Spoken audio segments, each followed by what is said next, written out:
नमस्कार मित्रांनो. आता आपण आहे कर्जतमध्ये आणि मित्रांनो कर्जतमध्ये जे आपल्याकडे एक प्लॉट आलेला आहे 37 गुंठ्याचा प्लॉट आहे 37 गुंठा. त्यातली काही जागा रस्त्याला गेलेली मित्रांनो, या हायवेला गेलेली आहे. तर जेवढी जागा आपल्याला भेटेल 20 गुंठे 22 गुंठे त्याचेच आपल्याला पैसे द्यायचे मित्रांनो. आणि खूप छान अशा लोकेशनला आहे, हायवेला जागा आहे. कशेले नेरळ रोडला ही जागा आहे. फार्म हाऊस रिसॉर्टसाठी किंवा इन्व्हेस्टमेंट पर्पजला एक नंबर अशी जागा आहे मित्रांनो. बघू शकता रोड टच असा प्लॉट आहे. प्लॉट बघूया आपण. फेन्सिंग केलेला प्लॉट आहे, म्हणजे तार कंपाऊंड टाकलेलं आहे प्लॉटला. बघूया आपण.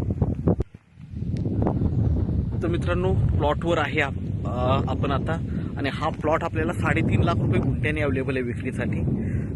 कशेले मार्केट जवळ आहे. नेरळ इथून फक्त 6 ते 7 किलोमीटरवर नेरळ आहे. 4-5 किलोमीटरवर कशेले मार्केट आहे. आणि जो मेन रोड आहे त्या रोडला लागून हा प्लॉट आपल्याकडे अवेलेबल आहे. बघू शकता एकदम टेबल प्लॉट आहे, काहीच खर्च नाही आहे. तार कंपाऊंड वगैरे टाकलेलं आहे. बघू शकता पोल वगैरे मार्किंग आहे. पण जेवढे भरेल तेवढीच आपल्याला जागा युजेबल असेल, म्हणजे भेटेल. सपोज 20 गुंठे भरले तर 20 गुंठ्याचेच पैसे द्यायचे आपल्याला. बघू शकता छान असा रोडला लागून जागा. बघू शकता इकडे रोड, मेन रोडला लागून हा प्लॉट आपल्याकडे अवेलेबल आहे. आपण नक्कीच संपर्क साधावा मित्रांनो. धन्यवाद.